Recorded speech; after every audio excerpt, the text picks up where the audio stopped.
Well, good morning, sales team optimization oracles. Welcome back again this month to www.salessystem.com.au. My name's Glenn Guilfoyle, and I head up the specialist sales team optimization group called The Next Level.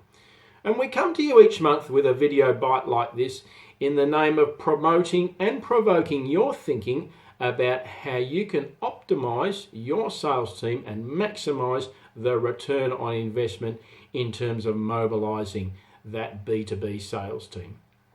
And this month, I want to talk about setting the programmed visit frequencies for your tier 1 customers or your A-class customers. And this would be a direct link and output to that part of your annual sales team optimization analytics in terms of the classification, the mathematical and scientific classification of your customers. So here we go.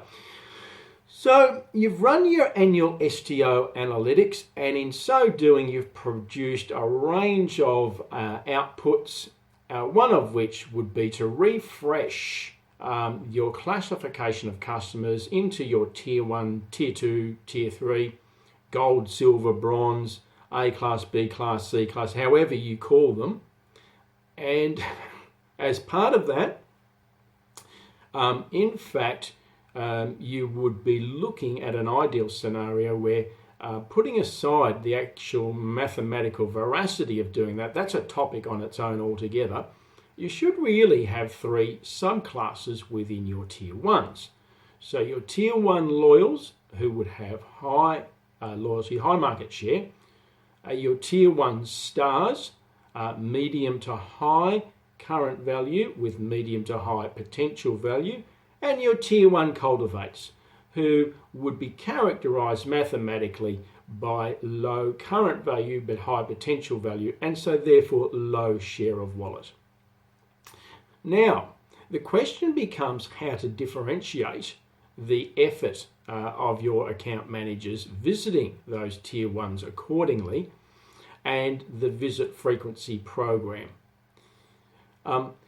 There's another specific piece of your sales team optimization analytics that comes into play here. So we're really bringing 2 particular specific analytics together side by side to actually answer this question about setting the program visit frequency for your tier 1s. And that particular other analytic I'm referring to is what we call the position in market shape of curve.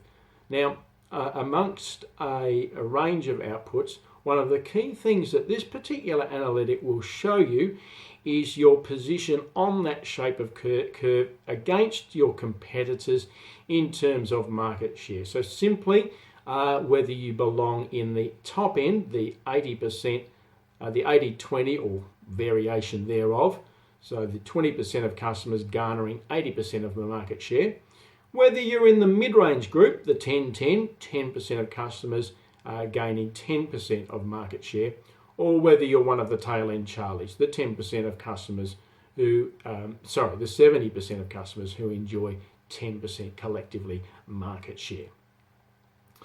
Now, the starting default position in terms of setting program visit frequency for many B2B sales organisations will be the classic monthly visit, call that 11, wipe out Christmas Day to Australia Day, visits per annum for your tier 1s, quarterly visits for your tier 2s, and once a year visit, or sometimes even 0, face-to-face that is, for your tier 3. Now be careful, that's only a very generic starting point and needs to be tailored for your particular industry, dynamics, product, and a whole range of other impacting factors. Now, one of the key ways of conducting this tailoring is to honour and recognise your current position in market share on that PIM shape of curve. If you are one of the dominant players in the top end 80-20, as I described before, you might want to vary that visit frequency. If we use monthly, call it 11, visits per annum as the starting point for your tier ones, such that your tier 1 loyals to tier 1 stars to tier 1 cultivates carry a 2-to-1 ratio. In other words, your tier 1 loyals, your tier 1 stars could both be ascribed the 11 visits per annum, and the tier 1 cultivates be ascribed 5 visits per annum or 6 visits per annum.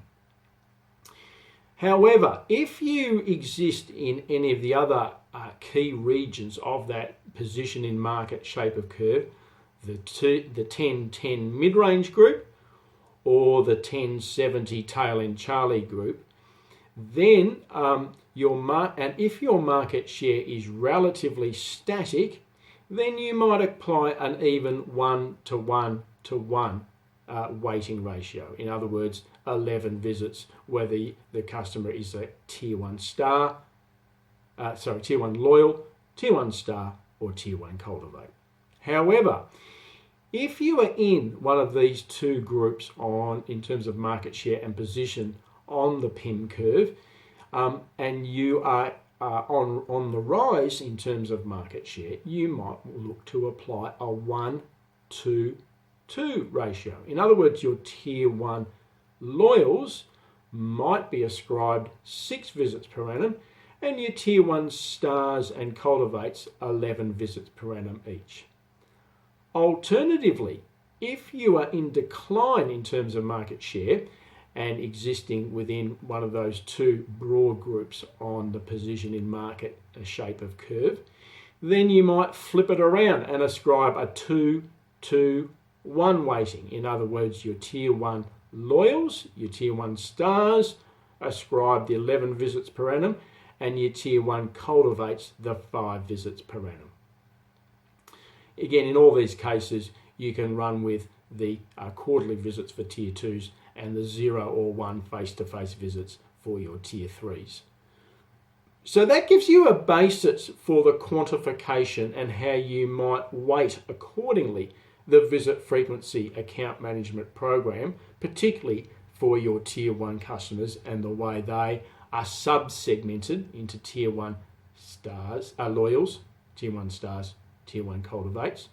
Of course, that's only half the picture. The other half, of course, is the qualification of the visit program and what the account managements are actually going to do, deliver and execute during those 11 or 6 or 3 visits per annum.